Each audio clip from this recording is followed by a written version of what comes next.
Hello दोस्तों, स्वागत है आपका अपने ही यूट्यूब चैनल किस्से कहानियों की ऑडियो लाइब्रेरी पर। अभी हम सुन रहे हैं मुंशी प्रेमचंद्र द्वारा रचित उपन्यास प्रेमाश्रम का भाग 8। तो चलिए सुनते हैं आज का भाग। राय बहादुर कमलानंद लखनऊ के एक बड़े रईस और तालुकेदार थे। वार्षिक आय 1 लाख के लगभग थी। अमीनाबाद में उनका विशाल भवन था। शहर में उनकी और भी कई कोठियां थी, पर वह अधिकांश नैनीताल या मसूरी में रहा करते थे। यद्यपि उनकी पत्नी का देहांत उनकी युवावस्था में ही हो गया, पर उन्होंने दूसरा विवाह न किया था। मित्रों और हित साधकों ने बहुत घेरा, पर वह पुनर्विवाह के बंधन में ना पड़े। विवाह का उद्देश्य संतान है, और जब ईश्वर ने उन्हें एक पुत्र और 2 पुत्रियां प्रदान कर दी, तो फिर विवाह करने की क्या जरूरत। उन्होंने अपनी बड़ी लड़की गायत्री का विवाह गोरखपुर के एक बड़े रईस से किया। उत्सव में लाखों रुपए खर्च कर दिए, पर जब विवाह के 2 ही साल पीछे गायत्री विधवा हो गई, उसके पति को किसी घर के ही प्राणी ने लोभवश विष दे दिया, तो राय साहब ने विद्या को किसी साधारण कुटुंब में ब्याहने का निश्चय किया, जहां जीवन इतना कंटकमय न हो। यही कारण था कि ज्ञान शंकर को यह सौभाग्य प्राप्त हुआ।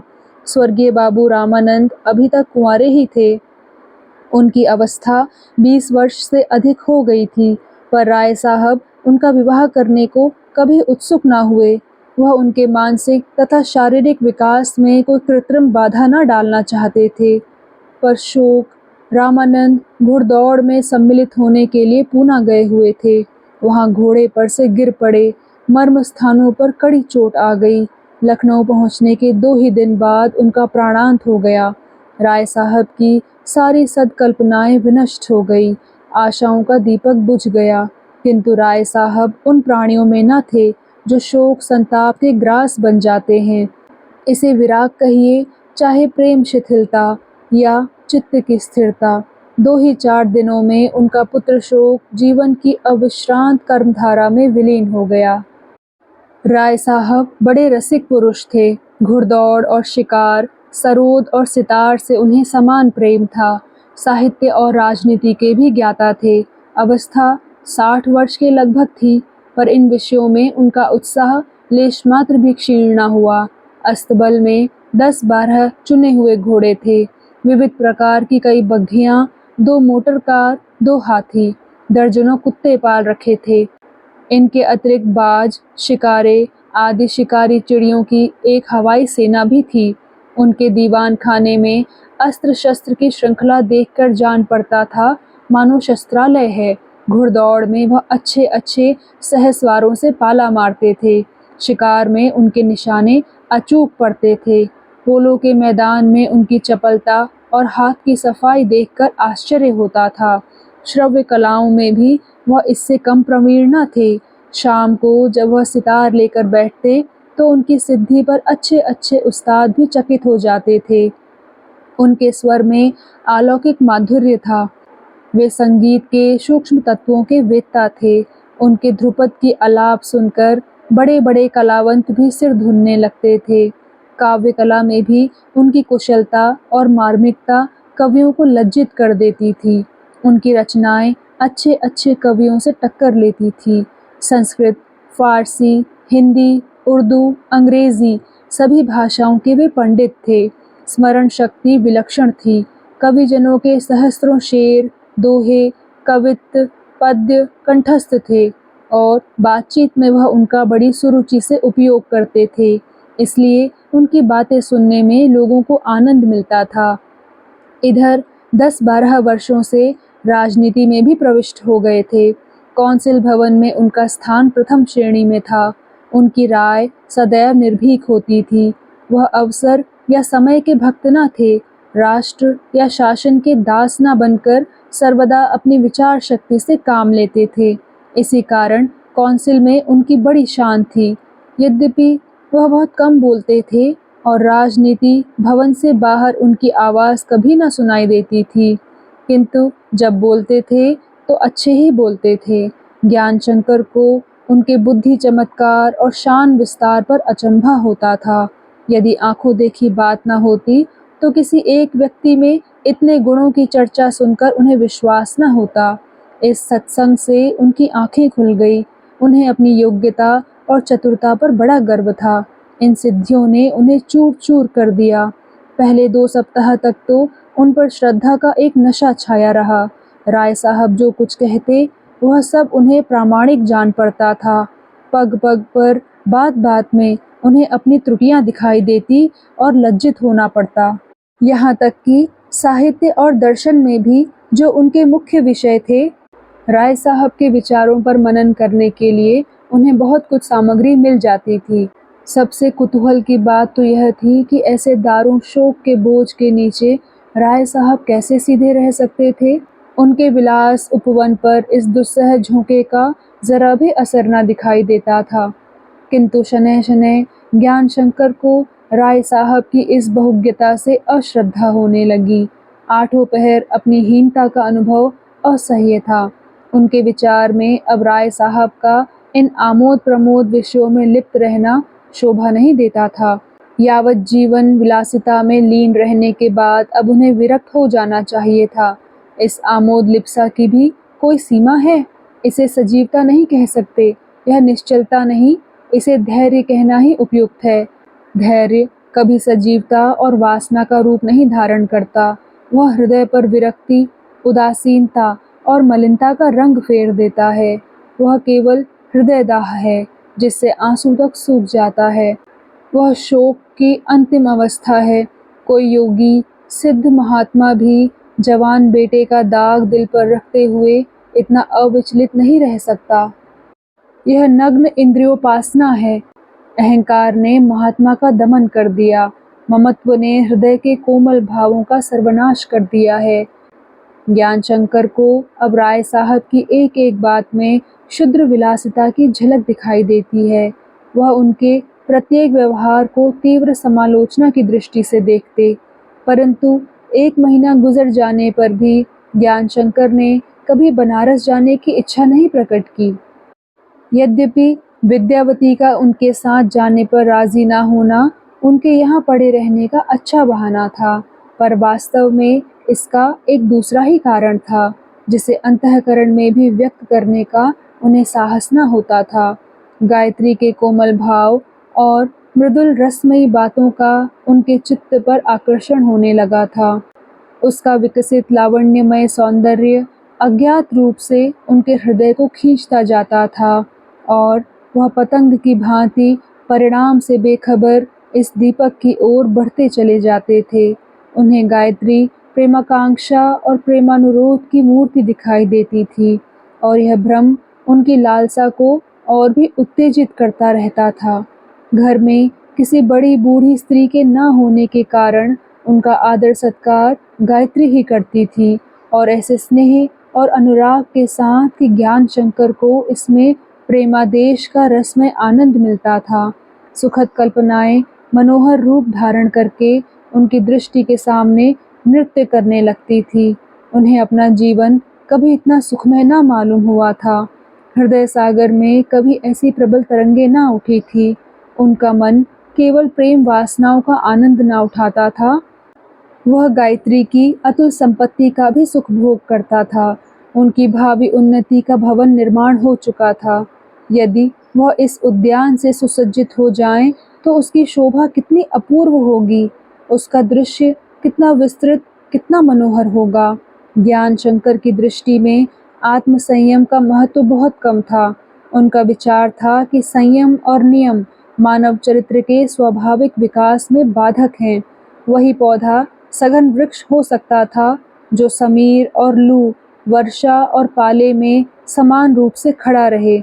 उसकी वृद्धि के लिए अग्नि में प्रचंड वायु उतनी ही आवश्यक है जितनी शीतल मंद समीर, शुष्कता उतनी ही प्राण पोषक है जितनी आर्द्रता।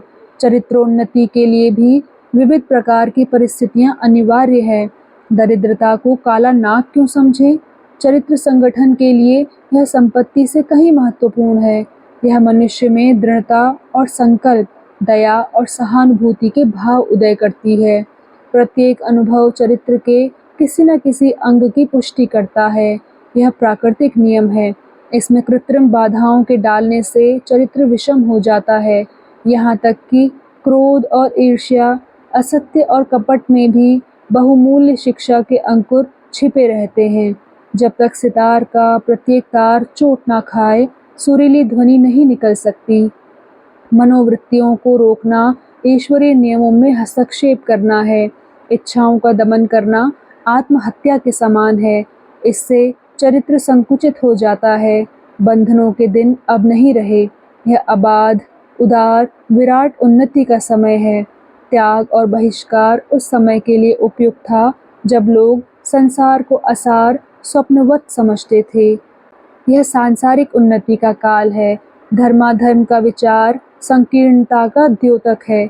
सांसारिक उन्नति हमारा अभीष्ट है। प्रत्येक साधन जो अभीष्ट सिद्धि में हमारा सहायक हो, ग्राह्य है। इन विचारों ने ज्ञान शंकर को विवेक शून्य बना दिया था। हाँ, वर्तमान अवस्था का यह प्रभाव था कि वह निंदा और उपहास से डरते थे। हालांकि यह भी उनके विचारों में मानसिक दुर्बलता थी। गायत्री उन स्त्रियों में न थी जिसके लिए पुरुषों का हृदय एक खुला हुआ पृष्ठ होता है। उसका पति एक दुराचारी मनुष्य था, पर गायत्री को कभी उस पर संदेह नहीं हुआ। उसके मनोभावों की तह तक कभी नहीं पहुंची, और यद्यपि उसे मरे हुए 3 साल बीत चुके हैं, पर वह अभी तक आध्यात्मिक श्रद्धा से उसकी स्मृति की आराधना किया करती है। उसका निष्फल हृदय वासनायुक्त प्रेम के रहस्यों से अनभिज्ञ था, किंतु इसके साथ ही सगर्वता उसके स्वभाव का प्रधान अंग थी। वह अपने को उससे कहीं ज्यादा विवेकशील और मर्मज्ञ समझती थी जितनी वह वास्तव में थी। उसके मनोवेग और विचार जल के नीचे बैठने वाले रोड़े नहीं, सतह पर तैरने वाले बुलबुले थे। ज्ञान शंकर एक रूपवान, सौम्य, मृदुमुख मनुष्य थे। गायत्री सरल भाव से इन गुणों पर मुग्ध थी। वह उनसे मुस्कुराकर कहती, तुम्हारी बातों में जादू है, तुम्हारी बातों से कभी मन तृप्त नहीं होता। ज्ञान शंकर के सम्मुख विद्या से कहती, ऐसा पति पाकर भी तू अपने भाग्य को नहीं सराहती। यद्यपि ज्ञान शंकर उससे 2-4 मास ही छोटे थे, पर उसकी छोटी बहन के पति थे, इसलिए वह उन्हें छोटे भाई के तुल्य समझती थी। वह उनके लिए अच्छे अच्छे भोज्य पदार्थ स्वयं बनाती, दिन में कई बार जलपान करने के लिए घर में बुलाती। उसे धार्मिक और वैज्ञानिक विषयों से विशेष रुचि थी। ज्ञान शंकर से इसी विषय की बातें करने और उसे सुनने में उसे हार्दिक आनंद प्राप्त होता था। वह साली के नाते से प्रथानुसार उनसे दिल लगी भी करती, उन पर भावमय चोटें करती और हंसती थी। मुंह लटकाकर उदास बैठना उसकी आदत न थी। वह हंसमुख, विनयशील, सरल हृदय, विनोद प्रिय रमणी थी, जिसके हृदय में लीला और क्रीड़ा के लिए कहीं जगह न थी। किंतु उसका यह सरल सीधा व्यवहार ज्ञान शंकर की मलिन दृष्टि में परिवर्तित हो जाता था। उज्ज्वलता में वैचित्र्य और समता में विषमता दिख पड़ती थी। उन्हें गायत्री संकेत द्वारा कहती हुई मालूम होती, आओ इस उजड़े हुए हृदय को आबाद करो, आओ इस अंधकारमय कुटीर को आलोकित करो।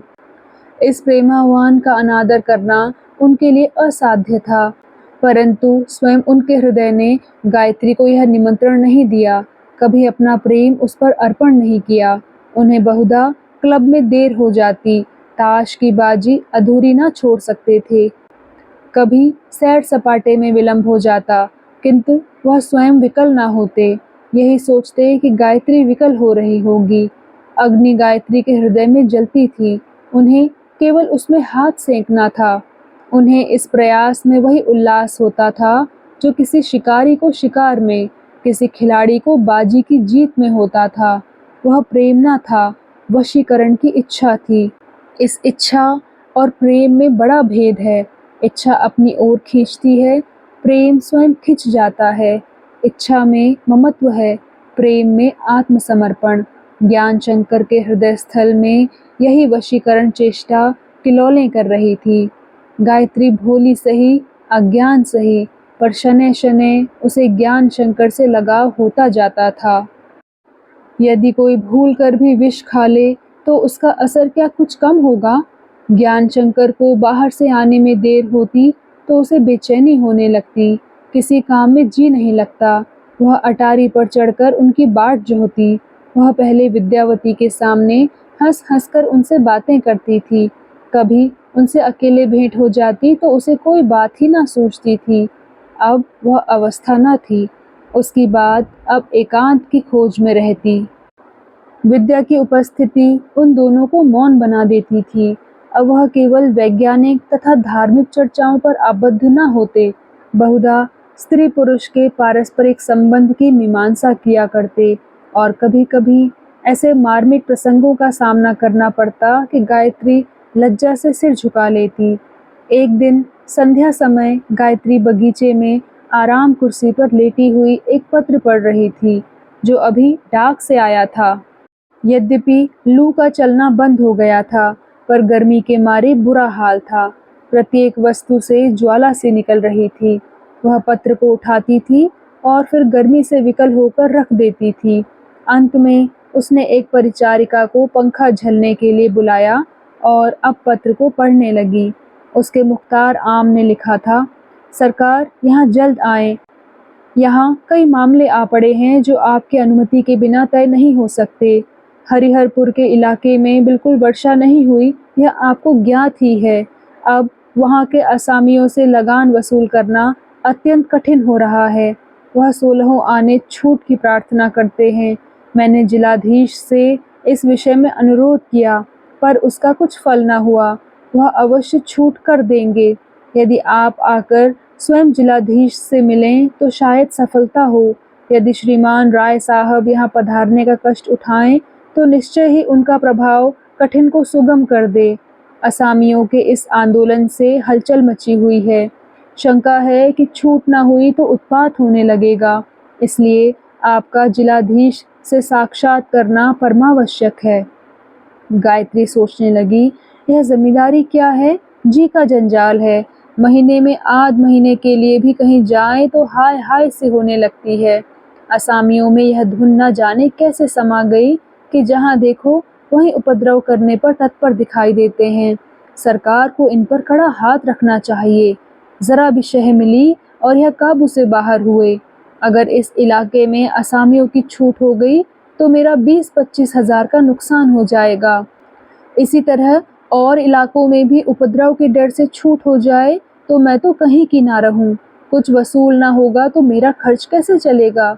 माना कि मुझे उस इलाके की मालगुजारी ना देनी पड़ेगी, पर और भी तो कितने ही रुपए पृथक पृथक नामों से देने पड़ते हैं। वह तो देने ही पड़ेंगे। वह किस घर से आएंगे। छूट भी हो जाए मगर लूंगी असामियों से ही। पर मेरा जी वहाँ कैसे लगेगा। यह बातें वहाँ कहाँ सुनने को मिलेंगी। अकेले पड़े पड़े जी उकताया करेगा। जब तक ज्ञान शंकर यहाँ रहेंगे तब तक तो मैं गोरखपुर जाती नहीं। हाँ, जब वह चले जाएंगे तो मजबूरी है। नुकसान ही ना होगा भला से। जीवन के दिन आनंद से तो कट रहे हैं। धर्म और ज्ञान की चर्चा सुनने में आती है। कल बाबू साहब मुझसे चिढ़ गए होंगे, लेकिन मेरा मन तो अब भी स्वीकार नहीं करता कि विवाह केवल एक शारीरिक संबंध और सामाजिक व्यवस्था है। वह स्वयं कहते हैं कि मानव शरीर का कई सालों में संपूर्णतः रूपांतर हो जाता है। शायद 8 वर्ष कहते हैं। यदि विवाह केवल दैहिक संबंध हो तो इस नियमित समय के बाद उसका अस्तित्व ही नहीं रहता। इसका तो यह आशय है कि 8 वर्षों के बाद पति और पत्नी इस धर्म बंधन से मुक्त हो जाते हैं। एक का दूसरे पर कोई अधिकार नहीं रहता। आज फिर यही प्रश्न उठाऊंगी। लो, आप आ ही गए। बोली, कहिए, कहीं जाने को तैयार हैं क्या। ज्ञानशंकर बोला, आज यहाँ थिएट्रिकल कंपनी का तमाशा होने वाला है। आपसे पूछने आया हूँ कि आपके लिए भी जगह रिजर्व कराता आऊँ। आज बड़ी भीड़ होगी। गायत्री बोली, विद्या से पूछा, वह जाएगी। ज्ञानशंकर बोला, वह तो कहती है कि माया को साथ लेकर जाने में तकलीफ होगी। फिर मैंने भी आग्रह नहीं किया। गायत्री बोली, तो अकेले जाने पर मुझे भी कुछ आनंद ना आएगा। ज्ञानशंकर बोला, आप ना जाएंगी तो मैं भी ना जाऊंगा। गायत्री बोली, तब तो मैं कदापि ना जाऊंगी। आपकी बातों में मुझे थिएटर से अधिक आनंद मिलता है। आइए बैठिए। कल की बात अधूरी रह गई थी। आप कहते थे स्त्रियों में आकर्षण शक्ति पुरुषों से अधिक होती है, पर आपने इसका कोई कारण नहीं बताया था। ज्ञान शंकर बोला, इसका कारण तो स्पष्ट ही है। स्त्रियों का जीवन क्षेत्र परिमित होता है और पुरुषों का विस्तृत, इसलिए स्त्रियों की सारी शक्तियां केंद्रस्थ हो जाती हैं और पुरुषों की विच्छिन्न। गायत्री बोली, लेकिन ऐसा होता तो पुरुषों को स्त्रियों के अधीन रहना चाहिए था, वह उन पर शासन क्यों करते? ज्ञान शंकर बोला, तो क्या आप समझती हैं कि मर्द स्त्रियों पर शासन करते हैं? ऐसी बात तो नहीं है। वास्तव में मर्द ही स्त्रियों के अधीन होते हैं। स्त्रियां उनके जीवन की विधाता होती हैं। देह पर उनका शासन चाहे ना हो, हृदय पर उन्हीं का साम्राज्य होता है। गायत्री बोली, तो फिर मर्द इतने निष्ठुर क्यों हो जाते हैं? ज्ञान शंकर बोला, मर्दों पर निष्ठुरता का दोष लगाना न्याय विरुद्ध है। वह उस समय तक सिर नहीं उठा सकते जब तक या तो स्त्री स्वयं उन्हें मुक्त न कर दे अथवा किसी दूसरी स्त्री की प्रबल विद्युत शक्ति उन पर प्रभाव न डाले। गायत्री हंसकर बोली, आपने तो सारा दोष स्त्रियों के सिर रख दिया। ज्ञान शंकर ने भावुकता से उत्तर दिया, अन्याय तो वह करती हैं, फरियाद कौन सुनेगा? इतने में विद्यावती माया शंकर को गोद में लिए आकर खड़ी हो गई। माया 4 वर्ष का हो चुका था, पर अभी तक कोई अन्य बच्चा न होने के कारण वह शैशवावस्था के आनंद को भोगता था। गायत्री ने पूछा, क्यों विद्या, आज थिएटर देखने चलती हो? विद्या बोली, कोई अनुरोध करेगा तो चली चलूंगी, नहीं तो मेरा जी नहीं चाहता। ज्ञान शंकर बोला, तुम्हारी इच्छा हो तो चलो, मैं अनुरोध नहीं करता। विद्या बोली, तो फिर मैं भी नहीं जाती। गायत्री बोली, मैं अनुरोध करती हूँ, तुम्हें चलना पड़ेगा। बाबूजी, आप जगह रिजर्व करा लीजिए। 9 बजे रात को तीनों फिटन पर बैठकर थिएटर को चले। माया भी साथ था। फिटन कुछ दूर चली आई तो वह पानी पानी चिल्लाने लगा। ज्ञान शंकर ने विद्या से कहा, लड़के को लेकर चली थी तो पानी की एक सुराही क्यों नहीं रख ली? विद्या बोली, क्या जानती थी कि घर से निकलते ही इसे प्यास लग जाएगी? ज्ञान शंकर बोला, पान दान रखना तो ना भूल गई। विद्या बोली, इसी से तो मैं कहती थी कि मैं ना चलूंगी। गायत्री बोली, थिएटर के हाथे में बर्फ पानी सब कुछ मिल जाएगा। माया यह सुनकर और अधीर हो गया। रो रो कर दुनिया सिर पर उठा ली। ज्ञान शंकर ने उसे बढ़ावा दिया। वह और भी गला फाड़ फाड़ कर बिलबिलाने लगा। ज्ञान शंकर बोला, जब अभी से यह हाल है तो 2 बजे रात तक न जाने क्या होगा। गायत्री बोली, कौन जागता रहेगा, जाते ही जाते तो सो जाएगा। ज्ञान शंकर बोला, गोद में आराम से तो सो सकेगा नहीं, रह रहकर चौंकेगा और रोएगा। सारी सभा घबरा जाएगी। लोग कहेंगे, ये पुछल्ला अच्छा साथ लेते आए। विद्या बोली, कोचवान से कह क्यों नहीं देते कि गाड़ी लौटा दे, मैं ना जाऊंगी। ज्ञान शंकर बोला, यह सब बातें पहले ही सोच लेनी चाहिए थी ना। गाड़ी यहाँ से लौटेगी तो आते आते 10 बज जाएंगे, आधा तमाशा ही गायब हो जाएगा। वहाँ पहुँच जाएं तो जी चाहे मजे से तमाशा देखना, माया को इसी गाड़ी में पड़े रहने देना या उचित समझना तो लौट आना। गायत्री बोली, वहाँ तक जाकर तो लौटना अच्छा नहीं लगता। ज्ञान शंकर बोला, मैंने तो सब कुछ इन्हीं की इच्छा पर छोड़ दिया है। गायत्री बोली, क्या वहाँ कोई आराम कुर्सी ना मिल जाएगी? विद्या बोली, यह सब झंझट करने की ज़रूरत ही क्या है, मैं लौट आऊँगी। मैं तमाशा देखने को उत्सुक न थी, तुम्हारी खातिर से चली आई थी। थिएटर का पंडाल आ गया, खूब जमाव था। ज्ञान शंकर उतर पड़े। गायत्री ने विद्या से उतरने को कहा, पर वह आग्रह करने पर भी ना उठी। कोचवान को पानी लाने को भेजा। इतने में ज्ञान शंकर लपके हुए आए और बोले, भाभी जल्दी कीजिए, घंटी हो गई, तमाशा आरंभ होने वाला है। जब तक यह माया को पानी पिलाती है, आप चलकर बैठ जाइए, नहीं तो शायद जगह ही ना मिले। यह कहकर वह गायत्री को लिए हुए पंडाल में घुस गए। पहले दर्जे के मर्दाने और जनाने भागों के बीच में केवल एक चिक का पर्दा था। चिक के बाहर ज्ञान शंकर बैठे और चिक के पास ही भीतर गायत्री को बैठाया। वही दोनों जगहें उन्होंने रिजर्व करा रखी थी। गायत्री जल्दी से गाड़ी से उतरकर ज्ञान शंकर के साथ चली आई थी। विद्या अभी आएगी यह उसे निश्चय था, लेकिन जब उसे बैठे कई मिनट हो गए, विद्या न दिखाई दी और अंत में ज्ञान शंकर ने आकर कहा, वह चली गई तो उसे बड़ा क्षोभ हुआ। समझ गई कि वह रूठ कर चली गई। वो अपने मन में मुझे ओछी, निष्ठुर समझ रही होगी।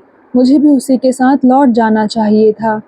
उसके साथ तमाशा देखने में हर्ज नहीं था। लोग यह अनुमान करते हैं कि मैं उसकी खातिर से आई हूँ, किंतु उसके लौट जाने पर मेरा यहाँ रहना सर्वथा अनुचित है। घर की लौंडियाँ और महरियाँ तक हँसेंगी और उनका हँसना यथार्थ है। दादाजी न जाने मन में क्या सोचेंगे।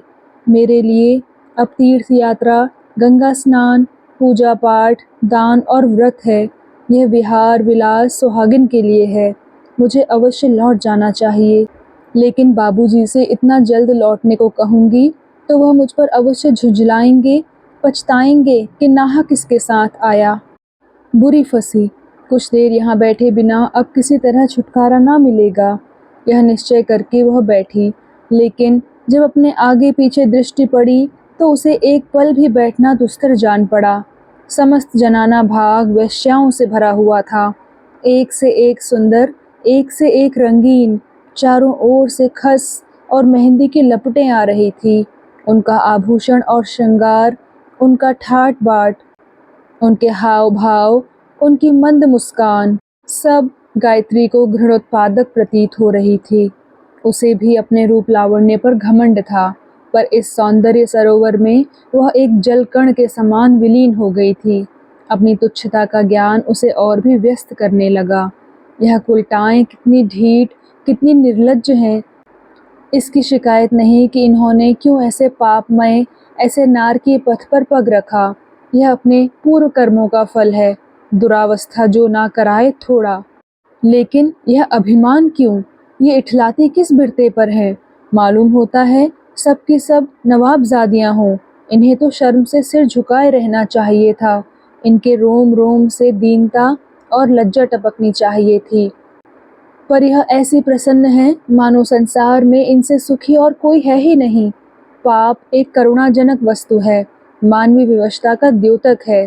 उसे देखकर दया आती है, लेकिन पाप के साथ निर्लज्जता और मदान्धता एक पैशाचिक लीला है, दया और धर्म की सीमा से बाहर। गायत्री अब पल भर भी न ठहर सकी। ज्ञान शंकर से बोली, मैं बाहर जाती हूँ, यहाँ नहीं बैठा जाता, मुझे घर पहुँचा दीजिए। उसे संशय था कि ज्ञान शंकर वहाँ ठहरने के लिए आग्रह करेंगे, चलेंगे भी तो क्रुद्ध होकर, पर यह बात न थी। ज्ञान शंकर सहर्ष उठ खड़े हुए, बाहर आकर एक बग्घी किराए पर की और घर चले। गायत्री ने इतना जल्द थिएटर से लौट आने के लिए क्षमा मांगी, फिर वैश्याओं की बेशर्मी की चर्चा की, पर ज्ञान शंकर ने कुछ उत्तर ना दिया। उन्होंने आज मन में एक विषम कल्पना की थी और इस समय उसे कार्य रूप में लाने के लिए अपनी संपूर्ण शक्तियों को इस प्रकार एकाग्र कर रहे थे मानो किसी नदी में कूद रहे हों। उनका हृदयाकाश मनोविकार की काली घटाओं से आच्छादित हो रहा था, जो इधर महीनों से जमा हो रही थी। वह ऐसे ही अवसर की ताक में थे। उन्होंने अपना कार्यक्रम स्थिर कर लिया। लक्षणों से उन्हें गायत्री के सहयोग का भी निश्चय होता जाता था। उसका थिएटर देखने पर राजी हो जाना, विद्या के साथ घर न लौटना, उनके साथ अकेले बग्घी में बैठना, इसके प्रत्यक्ष प्रमाण थे। कदाचित उन्हें अवसर देने के लिए ही वह इतनी जल्द लौटी थी, क्योंकि घर की फिटन पर लौटने के काम में विघ्न पड़ने का भय था। ऐसी अनुकूल दशा में आगा पीछा करना उनके विचार में वह कापुरुषता थी जो अभीष्ट सिद्धि की घातक है। उन्होंने किताबों में पढ़ा था कि पुरुषोचित उद्दंडता वशीकरण का सिद्ध मंत्र है।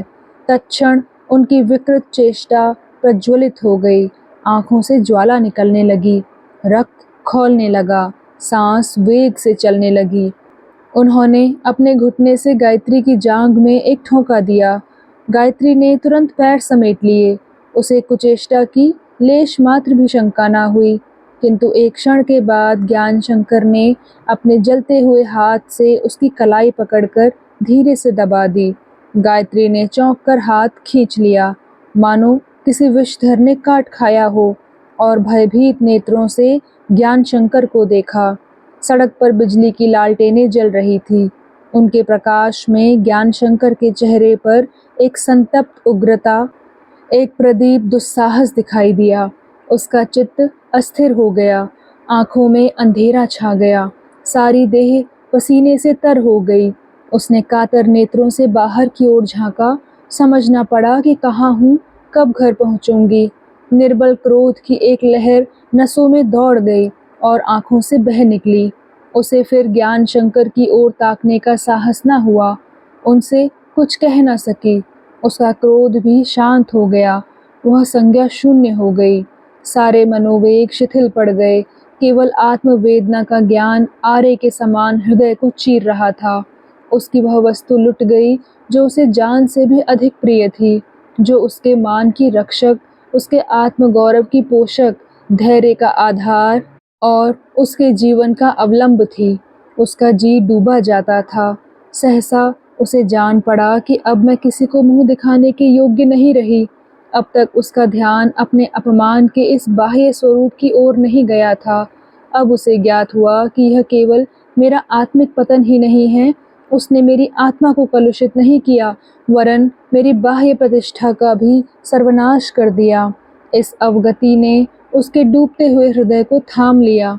गोली खाकर दम तोड़ता हुआ पक्षी भी छुरी को देखकर तड़प जाता है। गायत्री जरा संभल गई। उसने ज्ञान शंकर की ओर सजल आंखों से देखा। कहना चाहती थी, जो कुछ तुमने किया उसका बदला तुम्हें परमात्मा देंगे, लेकिन यदि सौजन्यता का अल्पांश भी रह गया है तो मेरी लाज रखना। सतीत्व का नाश तो हो गया, पर लोक सम्मान की रक्षा करना। किंतु शब्द ना निकले, अश्रु प्रवाह में विलीन हो गए। ज्ञान शंकर को भी मालूम हो गया कि मैंने धोखा खाया। मेरी उद्विग्नता ने सारा काम चौपट कर दिया। अभी तक उन्हें अपनी अधोगति पर लज्जा न आई थी, पर गायत्री की सिसकियां सुनी तो हृदय पर चोट सी लगी। अंतरात्मा जागृत हो गई। शर्म से गर्दन झुक गई। कुवासना लुप्त हो गई। अपने पाप की अधमता का ज्ञान हुआ। ग्लानि और अनुताप के भी शब्द मुंह तक आए, पर व्यक्त ना हो सके। गायत्री की ओर देखने का भी हौसला ना पड़ा।